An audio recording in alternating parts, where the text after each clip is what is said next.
والعرب كلهم. وهذا الدليل أنكم كل الناس اللي نشوفهم فرحانين، وكل العالم فرحانين، وكلنا فرحانين، وكلنا نكون متطوعين ان شاء الله على اذا الله احيانا على 22. وانتم قدها وقدود، وانا اشكرك طبعا قدها وقدود. انا اشكرك واشكر البرنامج، طاقم البرنامج كلهم، وما تقصرون جميعا.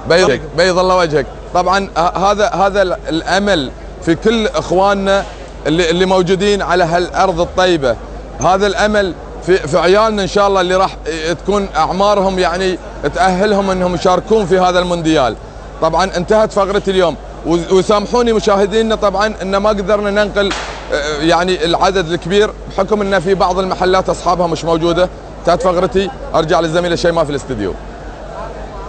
شكرا جزيلا. طبعا هذا اللينك جدا مهم بالنسبه للمشتري، خصوصا لكل امراه قاعده تتابعنا حتى تتعرف على احوال السوق، وخصوصا سوق الخضره والفواكه احنا ما نستغني عنها. هذه المنتجات المختلفه اللي اكيد نتناولها بشكل يومي بمنازلنا. يعطيك الف عافيه، واحنا اكيد ناطرين بتجوالك وترحالك من مكان الى اخر بحلقه بكره ان شاء الله والاسابيع القادمه. يعطيك الف عافيه اخوي. شكرا. تسلم. إذا مشاهدينا احنا أكيد متواصلين معكم بفقرات البرنامج الصباحي من برنامجكم صباح الدوحة. كونوا معنا دائما وما زلنا نحتفل باستضافة كأس العالم المونديال الرياضي العالمي بعام 2022، وألف مبروك مرة أخرى يا قطر الحبيبة. The 2022 FIFA World Cup is Qatar.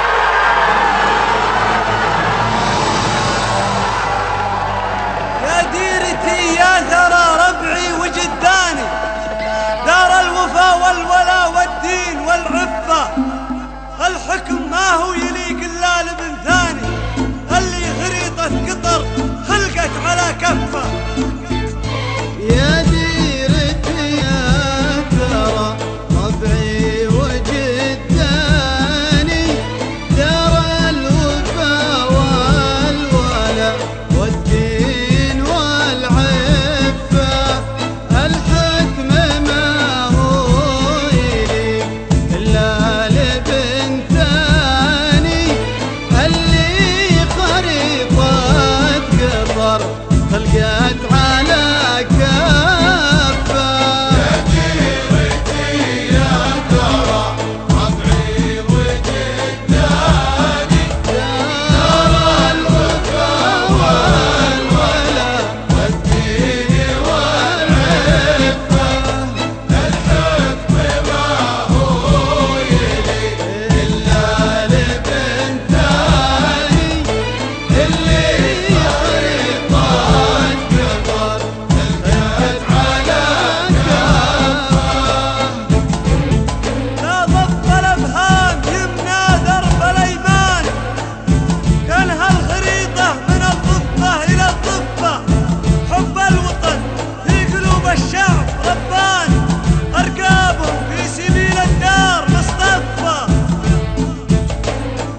حضن الشعب ويضفه.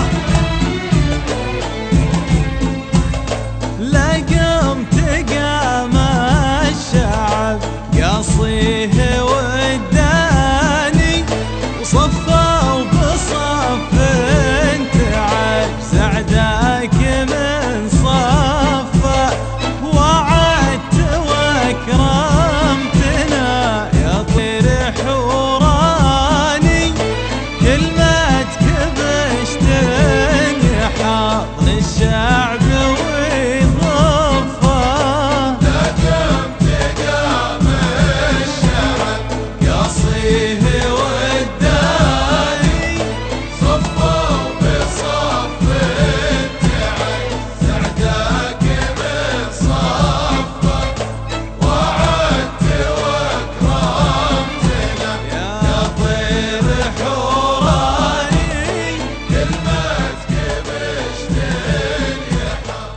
الأفراح بتحقيق الاستضافة الحلم ما زالت مستمرة. العالم كله لا يزال في الحديث عن ملف قطر المبهر وعن فوزها الكبير بشرف تنظيم كأس العالم 2022، وهذا الإنجاز الغير مسبوق يعني أكثر ما يعني للرياضيين والمهتمين بالشأن الرياضي.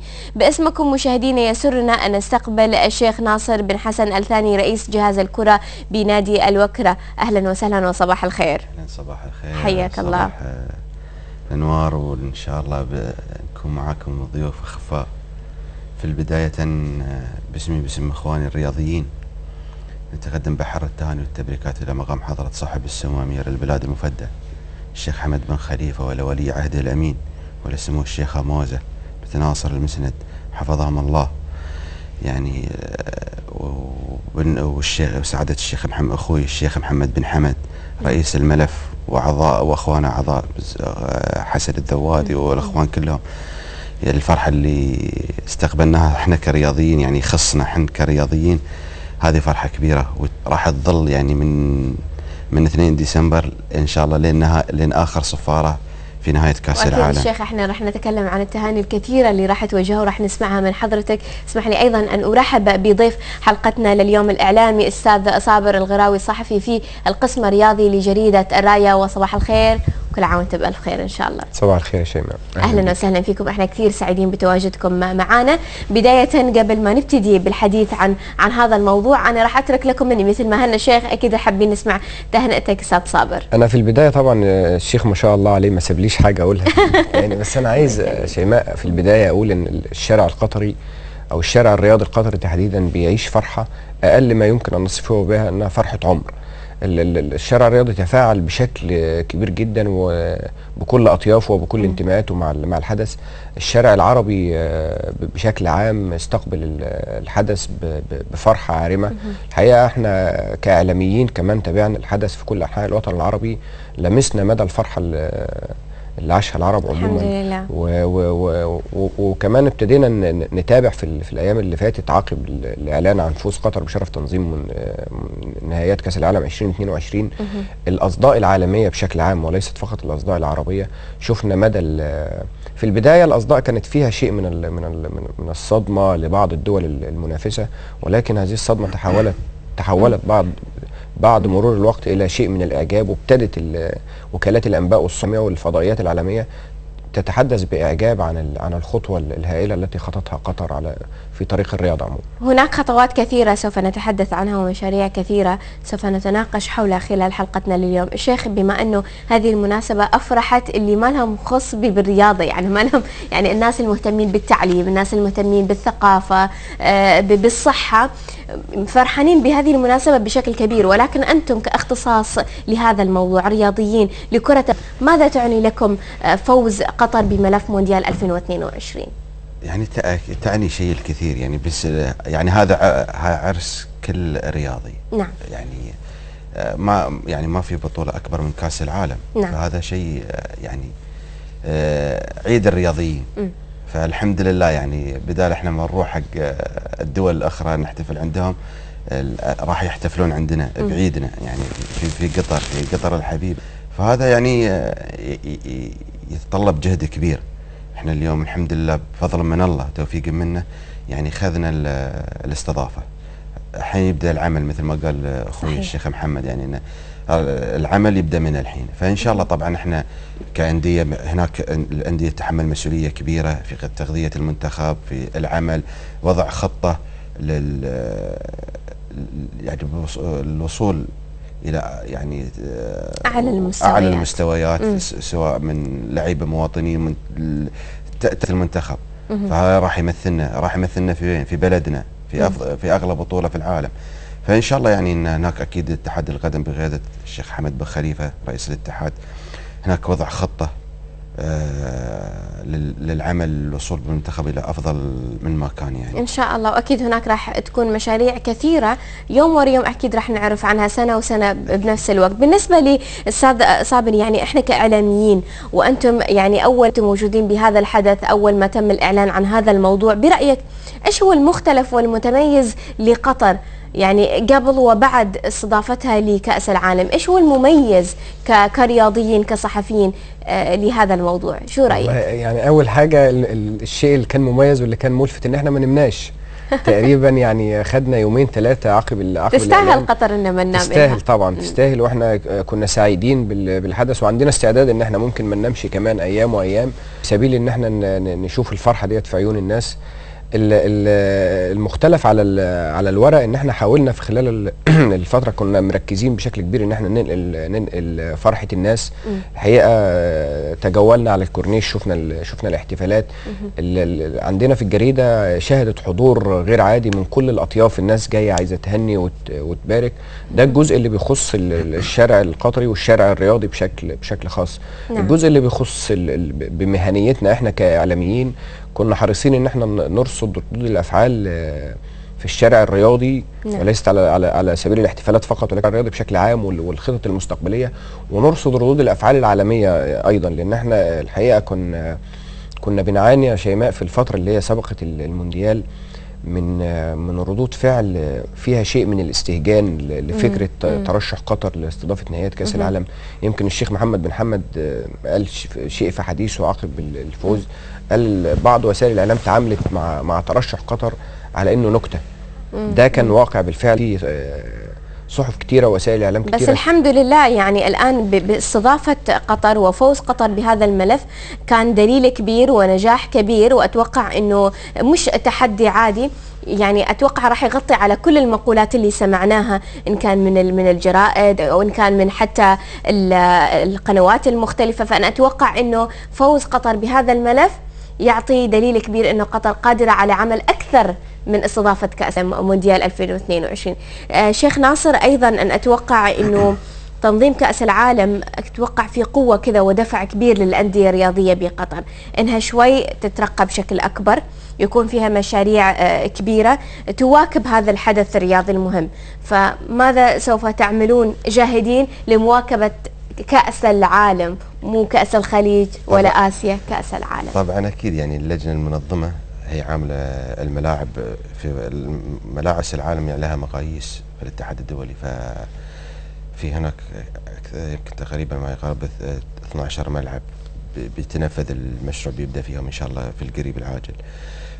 لكن احنا كأندية مطالبين بعمل المزيد، بعمل الجهد في توفير اللاعب اللي يمثل البلد وخير تمثيل. فإن شاء الله يعني إن نجتهد، الله يقدرنا على نصيد الشيء الصح في تطوير، في الظهور في مستوى أفضل. كل الأندية يعني حريصة أنها تمثل، يكونون